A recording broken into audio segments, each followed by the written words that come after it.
Sandy here from Aussie Homesteads, part 3 of the making of the Hydrosol and Essential oils using the distillation method. So she's been cranking away now for about 25 minutes I suppose, and the coil's getting really super hot. I keep changing the water over for cold water and you can see the rate that's coming out at there. So that's dripping into that bowl. Normally I catch it into this container, but I'm showing you how when she gets cranked up, if you could just smell this stuff. Wish there was smell-o-vision, you guys could smell it. That smells of lemons, lime, mandarin, lemongrass. Particularly, I can smell the lemongrass. There's a little bit of ginger smell in there. Must be some ginger leaves in there. Tiny hint of pineapple sage, but mostly you can smell the lemongrass. Lemongrass and lemon trees, of course, takes over everything. But you can see she's cranking away now. Now on the top of that water would be a very, very fine film of oil. But this is cranking up too fast till we get essential oils.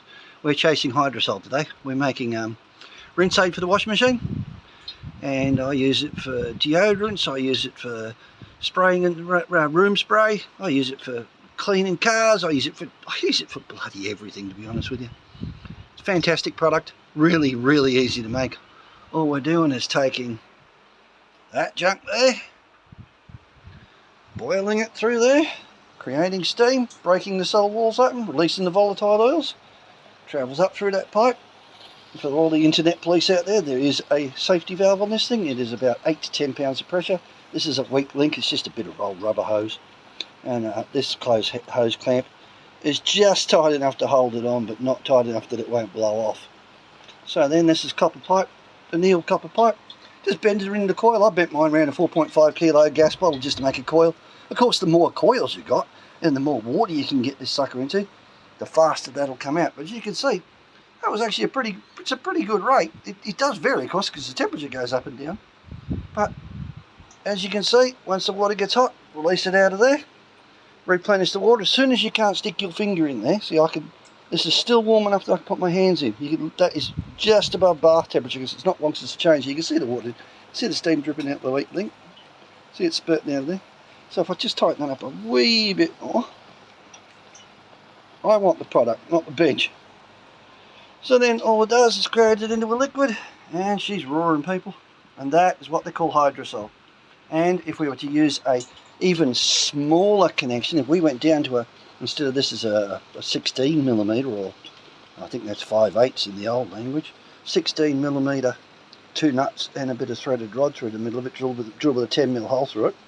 If you were to use a smaller hole, that would put more pressure into there, and it would break the cell walls open even more and release more of the volatiles. I can change that out. It's a bit late now, it's all rusted in after this many years, because I only use this one for Hydrosol. I have another still that I use for making essential oils because it's a hell of a lot more efficient than this. But this thing rips out the Hydrosol.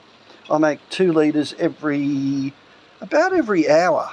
Yeah, 2 litres, so it's 1 litre per 30 minutes roughly.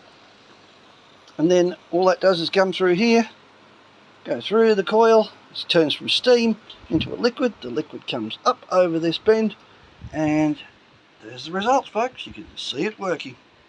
So that bottle will fill up in nothing flat.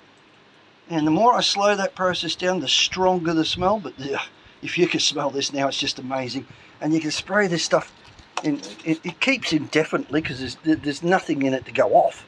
It's basically 100% inert and there's nothing in it to go off.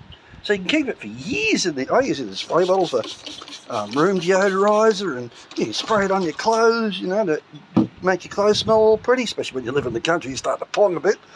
And then I collected in these old laundry liquid bottles. That's a 2 litre one, and I'll be here for about the next 3 hours, and I'll get about 6 or 8 of them. I'm aiming for 10 today. So however long it takes me, I'm not in a rush, I'm retired. So once I've got my amount that I'll need for the next 6 to 8 months, then I won't do any more till summer, next summer. If I can stretch it out and get 12 bottles, I'll make it last till next summer. And that way I've only got to do this when the sun's shining and the solar is running the 2400 watt hot plate.